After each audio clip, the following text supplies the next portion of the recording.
Ada satu kalimat yang sering muncul ketika leader mulai frustasi melihat timnya tidak berjalan seperti yang diharapkan. Kan saya sudah bilang, biasanya kalimat ini tidak muncul di awal. Ia muncul setelah arahan diberikan, setelah briefing dilakukan, setelah tugas dibagi, setelah target disebutkan, setelah semua orang terlihat benar-benar paham. Tapi beberapa hari kemudian, hasilnya tidak sejauh yang diharapkan. Instruksi yang disampaikan belum tentu jadi tindakan. Arahan bisa terdengar jelas, tapi dalam eksekusi, realitas berjalan jauh lebih rumit daripada kalimat arahan itu sendiri. Dari situlah leadership mulai sering salah dibaca. Mereka kurang paham, mereka kurang disiplin, mereka kurang inisiatif, mereka harus diingatkan lagi. Tetapi tidak semua keterlambatan eksekusi berasal dari ketidakpahaman. Mereka tahu tugasnya, mereka tahu arahnya, mereka tahu apa yang seharusnya mulai dilakukan. Ada sesuatu yang mereka baca sebelum mereka memutuskan untuk bertindak. Mereka membaca pengalaman. Ini bagian yang sering luput. Leader memberi instruksi hari ini, tapi tim tidak menerima instruksi itu sebagai kalimat yang berdiri sendiri. Mereka menerimanya bersama memori tentang apa yang pernah terjadi sebelumnya. Semua pengalaman itu membentuk cara tim membaca arahan baru.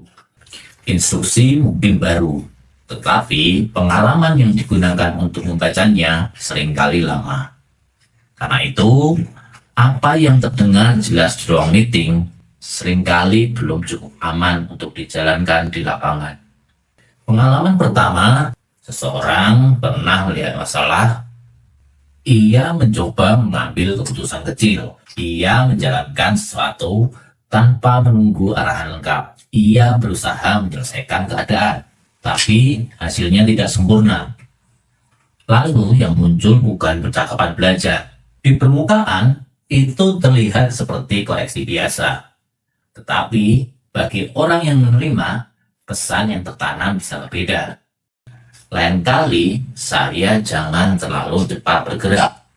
Ini bedanya besar. Koreksi yang tidak dikelola dengan baik bisa mengubah inisiatif menjadi kehati-hatian yang berlebihan. Orang belajar bahwa salah bukan bagian dari proses. Salah menjadi bukti bahwa ia seharusnya tidak mengambil langkah sendiri. Maka, ketika instruksi berikutnya datang, ia menunggu bukan karena malas, tapi karena pengalaman sebelumnya mengajarkan bahwa memulai duluan bisa membuatnya terlihat salah. Manusia lebih percaya pengalaman yang membuatnya tidak aman daripada arahan yang baru saja terdengar. Pengalaman kedua berbeda. Mereka pernah mulai menjalankan arahan, tapi ketika menemui hambatan, mereka dibiarkan sendirian. Ketika muncul resistensi, tidak ada yang membantu membuka jalan. Ketika butuh keputusan dari atas, tidak ada yang memberikan dukungan yang jelas. Akhirnya, pengalaman yang tertanam bukan saya diberi kepercayaan, tetapi kalau saya maju duluan, risikonya saya tanggung sendiri. Instruksi baru tidak langsung menjadi eksekusi. Orang akan memilih aman. Tim tidak melihat apa yang harus saya lakukan, melainkan apa yang akan terjadi pada saya kalau saya mulai. Pengalaman ketiga harus. Tim sebenarnya memang coba. Mereka membawa draft, mereka mengajukan ide, mereka bertanya sebelum semuanya final. Tapi respon yang muncul terlalu cepat masuk pada kekurangan. Pertanyaan yang seharusnya membuka pemahaman justru menjadi tanda bahwa mereka belum siap. Percobaan yang harusnya menjadi langkah awal justru berubah jadi daftar kekurangan. Lama-lama, Orang belajar lebih aman menunggu instruksi yang sangat spesifik daripada mencoba lalu dikoreksi terlalu tajam. Lebih aman diam dulu daripada memperlihatkan proses yang belum sempurna. Perfeksionisme sering terlihat seperti standar tinggi. Tapi standar tinggi yang tidak memberi ruang untuk proses sering membuat orang takut untuk memulai. Kalau semua yang belum sempurna langsung diperlakukan seperti kegagalan, tim akan belajar menyembunyikan proses. Mereka baru mau menunjukkan sesuatu ketika sudah aman. Masalahnya, tidak semua pekerjaan bisa menunggu sampai semuanya aman. Tim yang terlalu sering bertemu perfeksionisme akan ragu memulai sebelum semuanya terlihat benar. Maka, instruksi yang tidak berubah menjadi langkah bukan karena orang tidak mampu, tetapi karena pengalaman mengajari mereka bahwa mencoba terlalu awal berarti membuka diri untuk dikoreksi habis-habisan. Pengalaman keempat sering membuat tim bingung. Secara verbal, leader berkata, "Silakan jalan." Kalimatnya terdengar memberi ruang. Tapi dalam praktik, semua keputusan kecil tetap ditarik kembali ke atas. Tim sudah memilih pendekatan, lalu diubah total. Akhirnya, yang dipelajari tim, bahwa ruang boleh diberikan, tetapi keputusan tidak benar-benar dilepas. Bahwa otonomi terdengar ada, tapi validasinya tetap dari atas. Orang belajar membaca sinyal.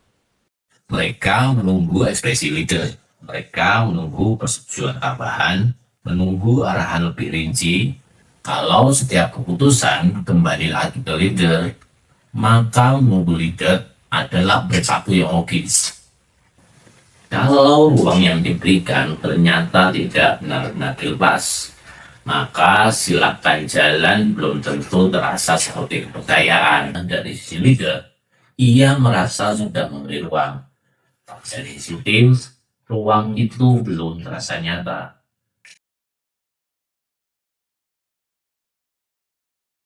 Ketika pengalaman-pengalaman seperti ini selalu berulang, tim belajar satu pola sederhana. Menunggu lebih aman daripada memulai. Tidak selalu diucapkan, tidak ditulis sebagai aturan, tetapi menjadi cara kerja. Lalu, leader melihat timnya lambat. Leader merasa harus mendorong lagi, maka leader menambah instruksi. Lebih detail, lebih sering, lebih rapat, lebih eksplisit. Semakin semua hal harus didorong dari atas, tim belajar bahwa dorongan dari atas memang diperlukan. Akhirnya terbentuk lingkaran yang melelahkan. Leader merasa tim tidak bergerak kalau tidak diingatkan. Tim merasa lebih aman menunggu sampai leader mengingatkan. Leader makin sering mengarahkan, tim makin terbiasa diarahkan. Ini kan masalah komunikasi. Ini sudah menjadi pola pengalaman. Dan pola pengalaman tidak akan berubah hanya karena satu kalimat instruksi disampaikan dengan lebih jelas. Maka, ketika instruksi tidak dijalankan seperti yang diharapkan, pertanyaannya perlu digeser. Bukan hanya kenapa mereka tidak menjalankan instruksi, tapi pengalaman apa yang sedang mereka baca ketika menerima instruksi saya. Pernahkah mereka bergerak duluan lalu disalahkan? Pernahkah mereka mencoba tapi lalu dibiarkan sendirian? Pernahkah mereka membawa draft tapi lalu dibongkar habis-habisan? Pernahkah mereka diberi ruang tapi keputusan selalu ditarik ke atas? Kalau jawabannya pernah, maka instruksi tidak masuk dalam ruang kosong. Instruksi masuk dalam memori yang sudah terbentuk. Dan selama memori itu belum berubah, instruksi yang semakin keras tidak akan menghasilkan keberanian yang semakin besar. Kadang yang dibutuhkan bukan instruksi tambahan, tetapi pengalaman yang membuat tim percaya bahwa mulai melangkah tidak selalu berbahaya.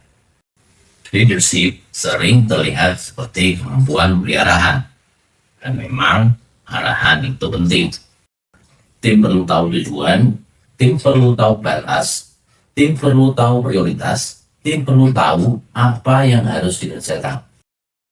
Tetapi leadership tidak berhenti pada kalimat yang keluar dari leaders. Leadership juga dilihat dari pengalaman yang terbentuk setelah kalimat itu dijalankan. Apakah orang yang mencoba diberi ruang belajar? Apakah orang yang mengambil inisiatif didukung saat menghadapi hambatan? Apakah proses yang belum sempurna dibantu menjadi lebih baik atau didukung dengan koreksi? Apakah keputusan benar-benar dilepas atau hanya terlihat dilepas? Karena tim tidak hanya mendengar apa yang kita katakan, mereka membaca dari apa yang mereka alami. Dan kalau pengalaman terus mengajari bahwa menunggu lebih aman daripada memulai, maka instruksi sejelas apapun akan kehilangan tenaga.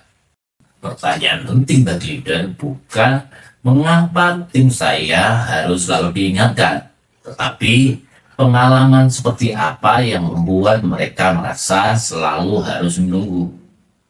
Inilah cara leadership bekerja di dunia nyata. Bukan dari apa yang dikatakan, tetapi dari pengalaman yang diam-diam membentuk cara orang bertindak.